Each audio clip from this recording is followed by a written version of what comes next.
आपके बीच में आया हूं, लेकिन ऐसा उमंग उत्साह न भूतो न भविष्यति।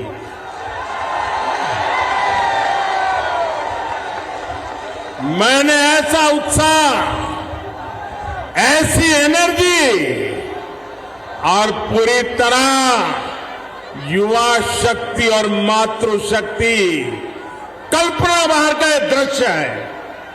और अच्छा हुआ पार्टी ने मुझे अंदर से जीप में आने का अवसर दिया ताकि मैं पुराने लोगों के दर्शन तो कर पाया, लेकिन साथ साथ इस एनर्जी को अनुभव कर पाया, इस उत्साह को अनुभव कर पाया। साथियों, मैं कल्पना कर सकता हूं कि परिवर्तन यात्रा ने कैसी कमाल की है छत्तीसगढ़ में।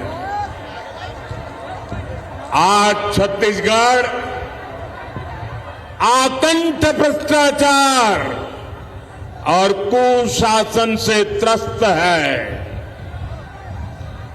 रोजगार के नाम पर सिर्फ घोटाले ही घोटाले हैं। हर योजना में भ्रष्टाचार हावी है। इसलिए छत्तीसगढ़ कांग्रेस सरकार को हटाने और भाजपा को लाने के लिए आप लोग पूरी तरह तैयार हैं।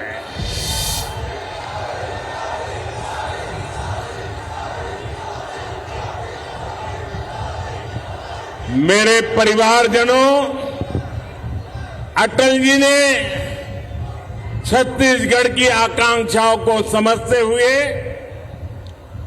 इस प्रदेश का निर्माण किया था। ये भाजपा है जिसने छत्तीसगढ़ के लोगों के सामर्थ्य को समझा। छत्तीसगढ़ का हाईकोर्ट हमारे बिलासपुर में है। ये काम भाजपा ने किया है। यहां साउथ ईस्ट सेंट्रल रेलवे का मुख्यालय है।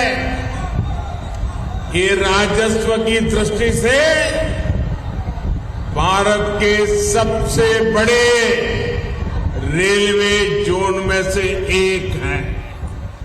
इसकी स्थापना भी अटल जी की सरकार के दौरान हुई थी। यानी छत्तीसगढ़ के विकास के लिए भाजपा केंद्र में हो या राज्य में पूरी तरह समर्पित रही है। आज मैं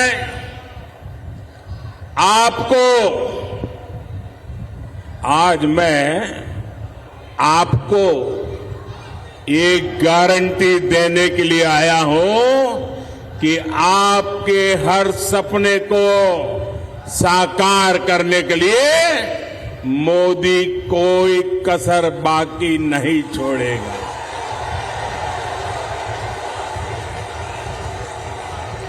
छत्तीसगढ़ के मेरे भाई बहन, छत्तीसगढ़ के मेरे भाई बहन, आप लिख लीजिए, ये मोदी की गारंटी है। आपका सपना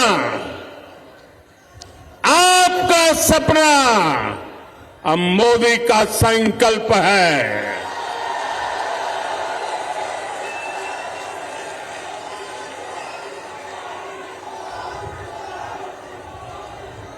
छत्तीसगढ़ के हर परिवार का सपना तभी साकार होगा जब छत्तीसगढ़ में भी भाजपा सरकार होगी।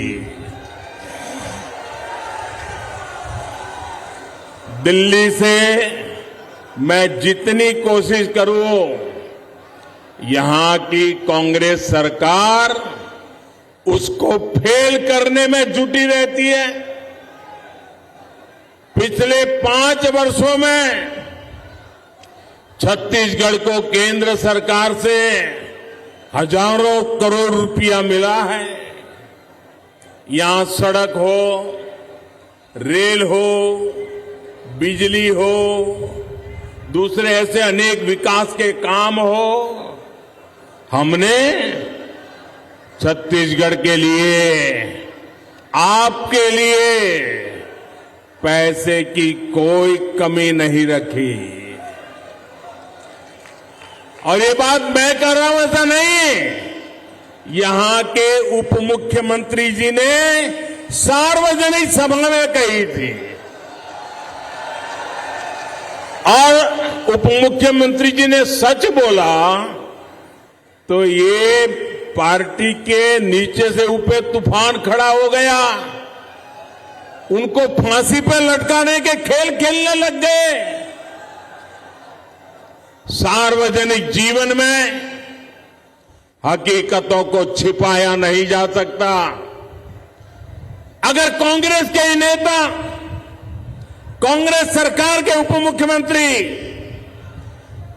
भरी जनसभा में कहते हैं कि दिल्ली कभी अन्याय नहीं करता है, तो फिर हर एक को खुशी होनी चाहिए। लेकिन पूरी कांग्रेस में तूफान मच गया। और भाइयों बहनों, भारत सरकार ने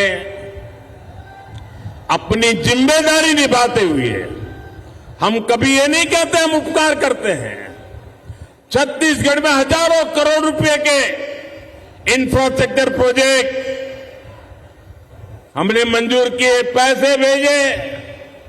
कांग्रेस सरकार की वजह से या तो वो रुके हुए हैं या फिर बहुत देरी से आ गई, बोलती रही, नाटक करती रही, काम नहीं किया। कांग्रेस और इसके गमंडिया साथी, उनको लग रहा है कि मोदी ने क्या कर दिया। वो गुस्से से भरे हुए हैं। उनको लगता है ये सारी माताएं बहनें अब मोदी को ही आशीर्वाद देगी। उनकी नींद हराम हो गई है। और इसके कारण, डर के कारण अब वो नए नए खेल खेल रहे हैं। आपको मालूम है, न चाहते हुए भी उनको संसद में समर्थन क्यों करना पड़ा? क्यों करना पड़ा? माताएं बहनें, अब आपकी जो एकता और जागरूकता आई है ना, इससे वो डर गए थे। इसलिए उनको, ये माताओं बहनों, आपके चरण में आना पड़ा है। लेकिन अब उन्होंने नया खेल शुरू किया है। अब वो बहनों में भी फूट डालना चाहते हैं।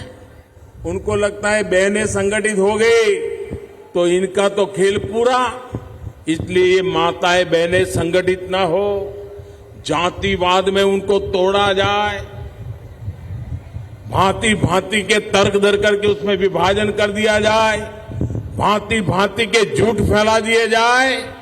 मैं छत्तीसगढ़ की माताओं बहनों को कहना चाहता हूं, ये आने वाले हजारों साल तक प्रभाव पैदा करने वाला निर्णय है।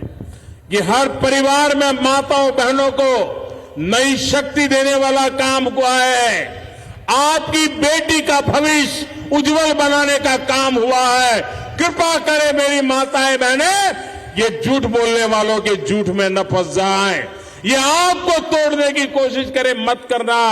आपकी एकता बनी रहनी चाहिए, आपके आशीर्वाद बनने रहने चाहिए, ताकि आपके सपने ये मोदी पूरा कर पाए। साथियों, मोदी ने बहनों को उनके घर पाइप से पानी पहुंचाने की भी गारंटी दी है। सिर्फ 4 साल के भीतर ही देश में 10 करोड़ ऐसे परिवारों के घर पाइप से पानी पहुंचाया गया है। लेकिन मुझे एक तकलीफ भी है, नल से जल के लिए छत्तीसगढ़ में जितनी तेजी से काम होना चाहिए था वो नहीं हुआ। यहां की सरकार को लगता है कि अगर माताओं बहनों को पानी का जो कष्ट है वो चला जाएगा, माताओं बहनों को रसोड़े तक नल से जल आएगा, तो ये तो मोदी मोदी करने लग जाएगी। और इसलिए वो माताओं बहनों को नल से जल मिले नहीं, इसलिए उस काम को धीरे धीरे कर रहे हैं, पूरा नहीं कर रहे। कांग्रेस की सरकार को मोदी और मोदी की योजनाएं दोनों ही पसंद नहीं है। इसका एक और बड़ा उदाहरण गरीबों के घर की योजना है। अभी तक देश भर में 4 करोड़ से अधिक गरीब परिवारों को पक्के घर दिए गए हैं। कितने? ऐसे नहीं, जरा जोर से बोलिए। कितने? 4 करोड़ क्या? 4 करोड़ क्या? किसको दिया है? किसको दिया है? इस देश के गरीब परिवारों को, 4 करोड़ परिवारों को पक्का घर। आप कल्पना कर सकते हैं? छत्तीसगढ़ में जब तक रमन सिंह की सरकार थी तो यहां भी हम तेजी से गरीबों के घर बना रहे थे।